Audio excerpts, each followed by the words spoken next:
Baik, saudara sekalian, kita mulai dengan pengujian hipotesis namanya. Ya. Nah, saya hanya mau menjelaskan hal-hal yang penting yang mungkin saudara butuh penjelasan di luar yang sudah ada di materi itu, ya, di materi yang sudah saudara baca lewat Urino itu.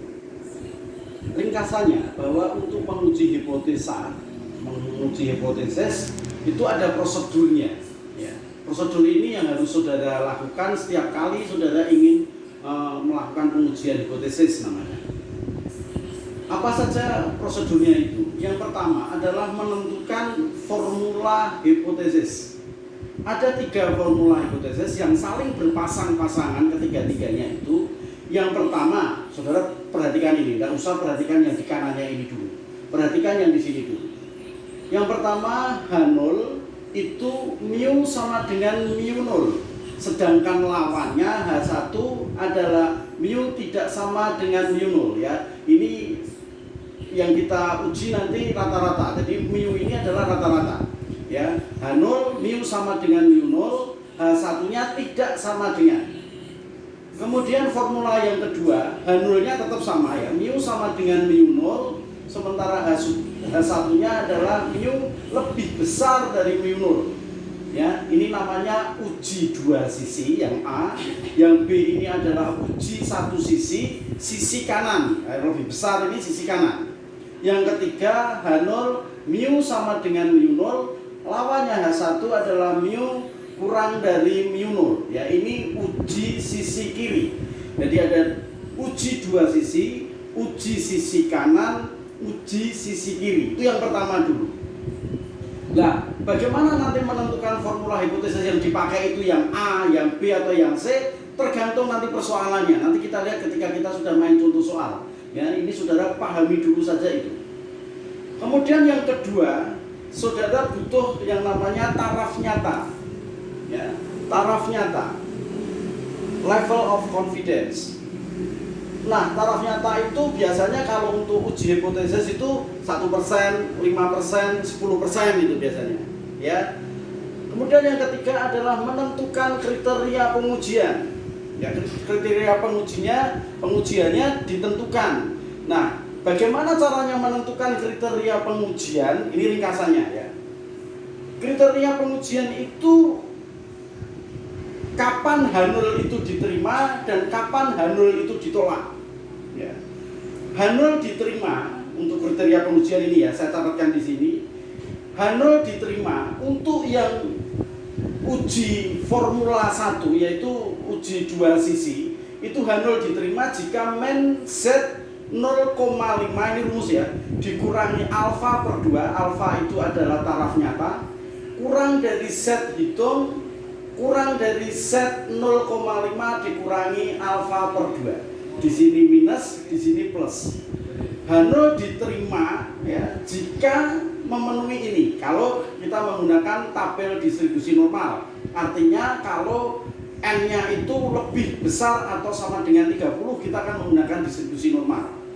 Kalau kita menggunakan distribusi student, artinya N-nya itu kurang dari 30, maka H0 diterima untuk uji yang tipe 1 itu kalau min T alfa per 2 titik koma N min 1 derajat kebebasan ini kurang dari T hitung, kurang dari T alfa per 2 titik koma N min 1. Di sini min, di sini plus.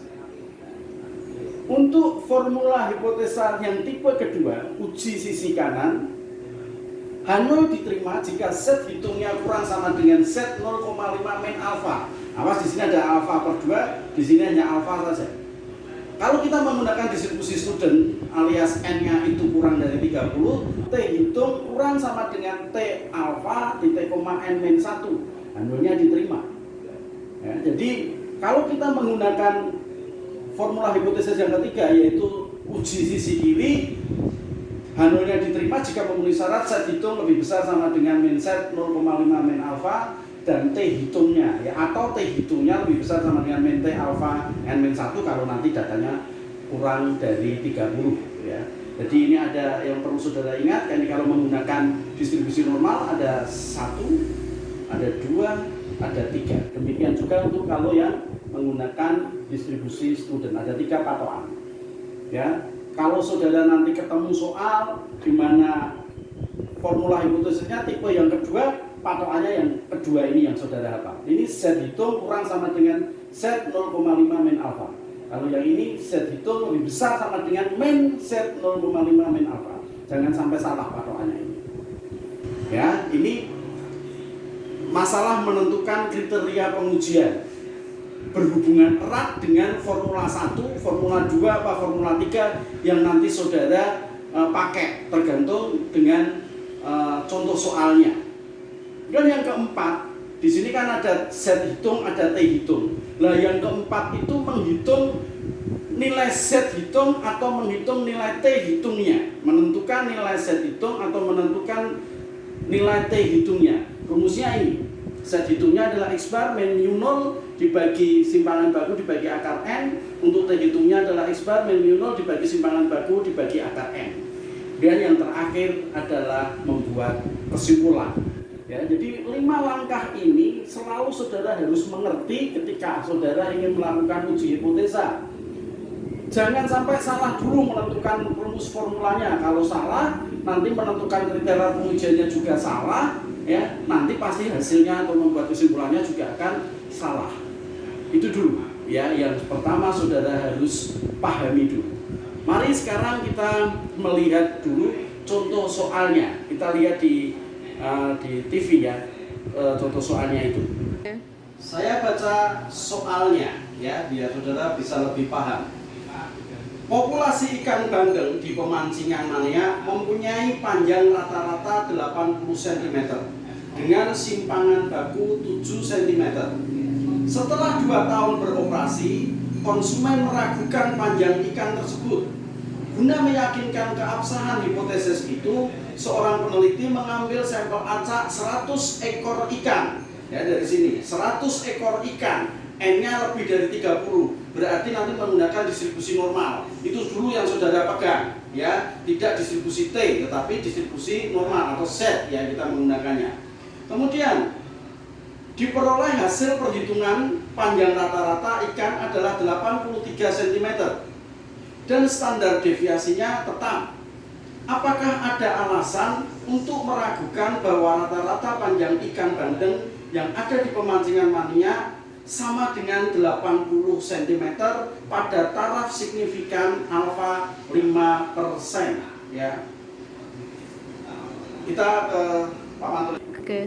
Baik, dari soal tadi, ya, kita perhatikan itu. Diketahui mu 0-nya adalah 80. Ya, simpangan bakunya adalah 7. Kemudian N-nya 100. Ini informasi awalnya begitu. Setelah diadakan penelitian, itu ternyata X-bar-nya adalah 83. Ya, rata-rata setelah diteliti itu dikasih notasi X-bar. Simpangan bakunya tetap, jadi tetap 7 simpangan bakunya, tidak berubah. Kemudian taraf nyatanya adalah 5% atau 0,05. Ya. Sekarang kita menentukan yang pertama. Tadi saya katakan, menentukan formula dari hipotesa ini. H0-nya apa, H1-nya apa. H0 kalau di rata-rata mesti selalu mu sama dengan mu 0. Ya, mu sama dengan mu 0. H1-nya apa? Lihat soalnya. Apakah ada alasan untuk meragukan bahwa rata-rata panjang ikan bandeng yang ada di pemancingan Mania sama dengan 80? Berarti tidak sama dengan 80. Artinya mu di sini tidak sama dengan mu 0. Tidak ada kata-kata lebih besar dari 80, lebih kecil dari 80, ya, tetapi kata-katanya di situ apakah ada alasan untuk meragukan bahwa rata-rata panjang ikan bandeng yang ada di pancingan Mania itu sama dengan 80, ya, atau tidak sama dengan 80, karena ada meragukan itu berarti dia tidak sama dengan 80. Ini perhatikan, ya.